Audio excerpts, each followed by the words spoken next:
agency members, Paul Stein and Michael Costello, and our new alternate is Horace Clark. Can everyone, okay. Thank you. I always forget. Fortunately, there's always somebody here to remind me. All right.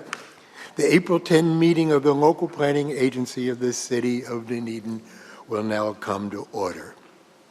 The local planning agency is an advisory board of the citizens of the city, of the citizens appointed by the city commission. Once I'll get through this with just super smoothly, no errors. That's aspirational. This board is comprised of volunteers who represent the thoughts and concerns of the community. The purpose of tonight's meeting is to make recommendations to the City Commission regarding each item on the agenda. Tonight, we will be conducting public hearings, therefore this meeting is open to the public. Anyone in the audience who wishes to give testimony to any items on the agenda will need to be sworn in by the Deputy City Clerk. The swearing-in process will occur after tonight's first agenda item, which will be the approval of the minutes from the last local planning agency meeting. Please be aware that the local planning agency is not a quasi-judicial board and therefore has no final decision-making power. Our procedures, however, are structured in a quasi-judicial manner for the benefit of those who come before it. Tonight's format will be as follows. I will introduce each item on the agenda, after which the city representative will present information about it. Thereafter, the members of the local planning agency will respond to the city representative. Finally, anyone from the public may come forward. Those from the public wishing to give testimony will approach the dais, identify themselves, then utilize the speaker's lectern in order for their comments to be recorded. Upon the conclusion of each public hearing, the local planning agency will consider the evidence before it and will vote on the agenda item. That voice vote is the rendition of the order of the board, and there will be no written decision issued by the board. The first item on tonight's agenda is approval of the March 13, 2024 LPA minutes. Are there any corrections, additions, or deletions to the minutes? No, I'll make a motion. I'll second it. You make a motion to do what? Make a motion, oh, you made the motion. Yeah, I said, I have no questions. It's good. So you're making a motion to approve the minutes? Thank you. And I second the motion to approve of the minutes. It has been moved and seconded to accept the minutes as submitted. All in favor signify by saying aye. Aye. Those opposed by the same sign. The minutes stand approved as submitted. Are there any items on the agenda that have been pulled from discussion this evening? No. Thank you. The clerk will now swear in any persons wishing to speak or give testimony to any of tonight's agenda items. Do you swear the testimony you're about to give in this proceeding is the truth, the whole truth, and nothing but the truth? Yes. Thank you. Super. I guess we go to our first agenda item, which is, this is one of the more complicated ones, the ordinance 24-09. Is that correct? Amending sections 103-14.7.2.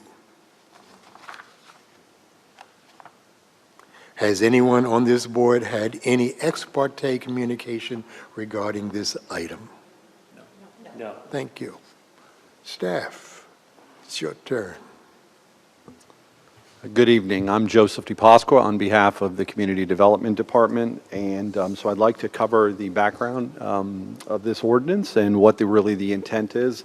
It is a quite a simple change to our existing short-term vacation rental regulations that we have here in the city. Back in November, the City Commission, staff presented a overall program summary, a presentation to the City Commission on our short-term vacation rental program.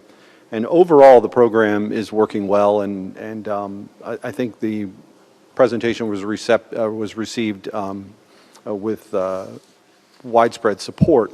However, there's two things that came out of that where the City Commission asked that staff take some initiatives to change the ordinance accordingly. And so that's what this ordinance does this evening. So really, they directed staff to do two things, which the first was to change the fee for the registration. This is an annual registration we collect. Currently, we collect it at $200 per property. So if you had multiple units on the property, you would still pay the $200 per property or per parcel. And we're proposing the change that the City Commission supports, and we are proposing a change to $200 per unit annually. And so the other part that they asked that we put in and codify it in our land development code was to have a unique registration number from the city of Dunedin associated with the short-term vacation rental registration. And that has been codified as well. And to take that a step further, we do have a new online permitting program. And as a result, each one of these will be issued obviously a unique number. And the fee will be collected if it's revised, when this goes into effect, and then they'll get that unique number. And they would share that with their online postings through websites such as Airbnb, VRBO, and Booking.com, where they've listed it. We're going to require that they post that unique City of Dunedin number. So anybody looking at that would hope that they would know that this is a legally registered unit here in the city. So that is really the changes to the ordinance. There are a handful of housekeeping items just to bring the ordinance to date. But other than that, those are really the two prime objectives of Ordinance 2409. So with that, I'll be glad to answer any questions the LPA may have. I just want to clarify, I thought a big part of it was that you have a responsible person. Isn't that a big part of it too, that you have to have a responsible? Yeah, that's Oh, you heard me. So I thought that was a part of it. It is, and that has not changed. Yeah, so when any application, that's a great question. So when any person does apply today or moving forward, they would list essentially a responsible party who can be contacted basically 24/7. So that's a requirement now, and it will continue to be a requirement. I had one question. You have 2 hours, though. You can live how far away? And then you've got to respond or be there within 2 hours if someone calls you? Is that what the deal is? That part hasn't changed, so whatever's in there, I honestly did not. So basically, I'm going to Radius in 25 miles. 25 miles. Yes. But you said I thought it said somewhere that you had up to, how long to respond? 2 hours? Where did I get that? I didn't see that. Well, I guess I was dreaming again. It could be. It is in the ordinance. It's Smoking a section, little something. it's section So- 5 of the ordinance, what you're referring to. It is part of it. I thought it was part of it, but I wondered how they arrived at how long it took you to actually get there and respond. I mean, 25 miles is not a lot unless you're in Tampa Bay. I mean, I had an experience with a bed and breakfast. We called them and she said, I'm an hour away, so you can sit there. I mean, it's just a question. Can we clarify if there is or is not a time limit? So I don't have the entire ordinance, the entire section. The ordinance is just the areas that are modified. Yeah. So there's a section here that talks about the responsible party required, but it may not have the entire section. Yeah. Because again, that was not addressed, that was not advertised Okay. as part of this ordinance. Oh, that's fine. So I mean, I can't, sitting here today, I can't tell you exactly what it says. I Okay. just don't recall verbatim what it says. But that part has already been considered and is done. You're That- just worried about the registration price per unit, and that's it, right? And the unique number that And needs the to be unit. part of the And advertisement. the certification that they've registered. Okay, thank you. Any other questions? So with the unique ID that they're going to have and the requirement for registration, is that going to be posted anywhere by the city? So, and I'm more thinking about our own residents, that if they want to take a local staycation, that they'd easily be able to find and support our local bed and breakfast. Sure, yeah, so the online permitting that we went live February 27th of this year, they would be able to look it up by address, by name of any contact on it, or if they knew the exact number of the unit, that number that's been identified to the registration, it would be available by a search through our, what's called the Citizen Self-Service Portal. So it'd be available 24/7 online. So I guess my question then is too, so could I search just by B&B, Airbnbs or short-term rentals? What could give me a listing of everybody without knowing a specific address? Same portal.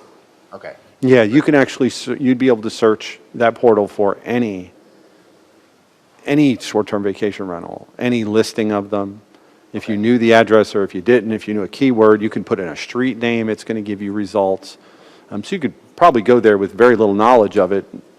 You'd probably have to know the street name, maybe that would help, but you'd be able to find it pretty easily. We don't have hundreds upon hundreds of Well, these. and that was one of my other questions. How many do we have, and then how many do we expect to have those individual ID numbers for once we register the multiples? So at the moment, we have, I believe, 82 properties that have short-term vacation rentals. The number of units in total, I couldn't tell you. Most properties are singles, but there are probably, let's say maybe 25% of those that are going to be more than one. So the number's probably going to grow between maybe 1.25 and maybe 125 and 150 of total units rented on, of course, less number of properties. But that's really just kind of a little bit of a guess. Yeah. No, But our goal would be if this ordinance is recommended this evening and then ultimately is codified by the city commissioner after first and second reading, is we're going to have all this updated by the time our renewals are mailed, which happen roughly in August, mid-August, where we'd let people know that the ordinance has changed and now you would owe, if it's one unit, you'd owe 200, if it's 2 units, you'd owe 400 and so on. So we're hopeful that this gets adopted. We'll have time to do that and really have a clean record by September 30th when the New Year's cycle flips. And say you had 3 of those rentals, would that still be one business tax receipt? Correct. Okay. Thank you. Joseph, what happens if they fail to comply? So absent a registration, they could be cited under our land development code and taken to the code enforcement board. Okay. Also, civil citations as well are an option. So the normal code enforcement action or perhaps a civil citation. Okay. So same as what we're doing for illegal short-term rentals, basically? Correct. Yeah, in fact, that's what we do. We identify the ones that are illegal and tell them you need to stop, and then we identify the ones that are allowed to do it and let them make sure that they understand they need a BTR, as Mr. Stanek said, and the registration. Thank you. You're welcome. Anybody else? It really doesn't have to do with tonight, but are we still policing that? Trying to actively locate Yes. ones that are not registered? Yes, we have a software program that we monitor on a pretty regular basis, try to identify new ones that either pop up that are either prohibited, or if they're allowed, that they become legal. They do whatever is necessary to become legal. Yeah. Thank you. That's an ongoing effort. Anybody else? We are open for public input. Does anybody want to speak to this issue?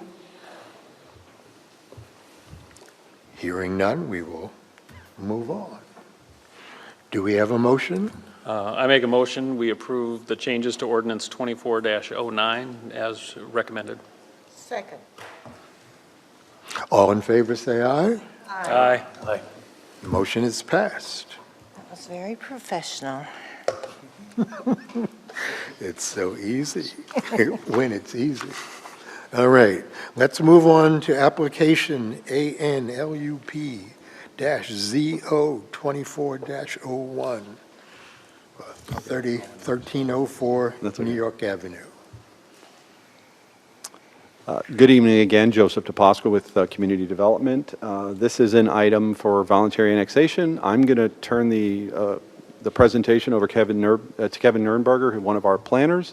He's going to do the PowerPoint presentation for you, and certainly he'll be available as well as I to answer any questions when he's complete.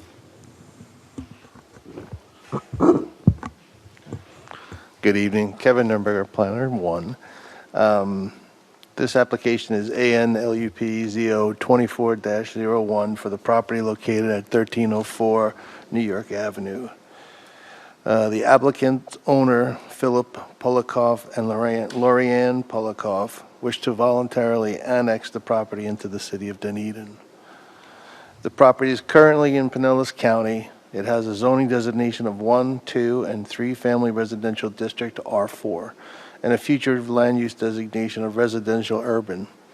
This application consists of 3 concurrent ordinances. Ordinance 24-06 for annexation of the 0.14 acre property into the city of Dunedin. Ordinance 24-07 will designate the property as a residential urban on the city's future land use map following the annexation. And Ordinance 24-08 designates the property as a single-family residential R60 zoning district following the annexation. This voluntary annexation involves 1 parcel of land and is occupied by a single-family residence.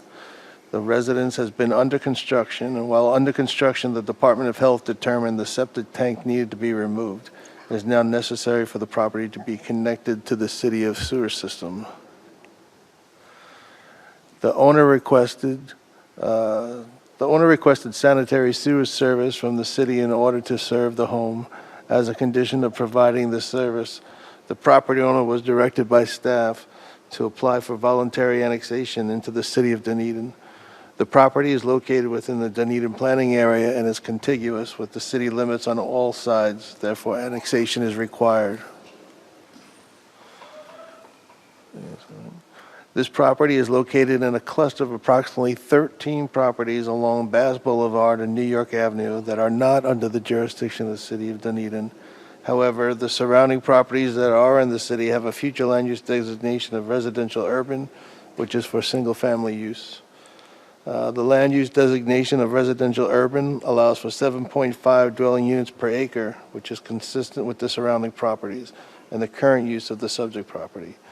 The current land area of the property is about 6,098 square feet, which allows for 1 dwelling unit per acre, so it's consistent with the future land use designation. The property is contiguous to zoned properties within the city limits. The property to the north is zoned R60, and the property to the south is zoned MF 7.5. The existing land use is a single-family home, and the lot depth is greater than 100 feet, and its land area is greater than 6,000 square feet, but less than 7,500 square feet. This is consistent with the single-family residential R60 zoning district rather than the zoning district of R7.5. The width of the lot is 50 feet wide. This is non-conforming as the minimum interior lot width is 60 feet. However, the property consists of 2 previously 24-foot platted lots of record, so the lot width is considered legally non-conforming and permissible. The minimum required front setback of 25 feet and the side setbacks of 7.5 feet and a rear setback of 20 feet to the principal building meet or exceed the development standards. Oops. After today, the amendment will be on the City Commission agenda for May 2nd, 2024. After the first reading of the ordinances by the City Commission, the land use plan amendment will be submitted to Forward Pinellas for review and approval by Pinellas County as the countywide planning authority as a Tier 1 amendment. Finally, all 3 ordinances will be brought back to the City Commission for a final reading on June 6, 2024. Staff recommends approval of the application ANLUP ZO 24-1 and the following ordinances. Ordinance 24-06 for annexation of the subject property into the city of Dunedin. Ordinance 24-07 to designate the property as residential urban on the city's future land use map. And ordinance 24-08 to designate the subject property as a single-family residential R60 zoning district following the annexation. Available for any questions, that's it there. Questions for the staff? Pretty straightforward. Now we have a presentation from Philip and Lorianne Polikoff. No, I'm here. Ah. Come forward. So my name's Callie Alonso. I'm handling the permitting and this whole I cycle. think you need to be sworn in. Yeah. Okay. Please raise your right hand. Do you swear the testimony you are about to give in this proceeding is the truth, the whole truth, and nothing but the truth? Yes. And can you state your full name and home address for the record, please? Yeah, it's Callie Alonso. I'm 1457 Temple Street Thank in you. Clearwater. So I'm just handling the this whole paperwork for the cycle, so I'm here instead of them since they're out of town. And as you heard from them, I mean, it's pretty straightforward. They were going to do a project. The septic tank was not acceptable, and so when I called Pinellas County, they said because of how things are, they couldn't put a new one in, and they had to be annexed into Dunedin. So here we are. Thank you. Yeah. Questions from anyone? You all really being easy tonight. That's Yeah. great. All right. Public input. Thank you. Thank you. Anyone from the public have anything they want to add? Hearing none, we will close public input. Is there a motion from the board here? Now, we're going to break this into 3 motions for each of the 3. We are? separate things. Then that's exactly what we're going to do. Do we need to specify the ANLUPZ application, or can we just, in the motion, specify the specific ordinance? Noah, correct me if I'm wrong, but I have that you are if you are recommending approval, it would be approval of annexation ordinance 2406. The second one would be approval of land use ordinance 2407. The third would be approval of zoning ordinance 2408. Yeah, that language is good. So let's do 2406 first. Is there a motion? Yes, I'd like to recommend approval. I second. Thank you. All in favor? Aye. All opposed? Hearing none, the motion is passed. Let's do ordinance 2407. Do we hear from, anybody have a motion? I'd like to motion that we accept ordinance land use 2407. I'll second it. All in favor? Aye. All opposed? Hearing none, the ordinance is passed. Let's deal with ordinance 2408. I make a motion, we approve ordinance 2408. Is there a second? Second for zoning for R60. Yes. Okay. All in favor? Aye. Any opposed? The motion has passed. I think we've done everything we need to do for this. Super.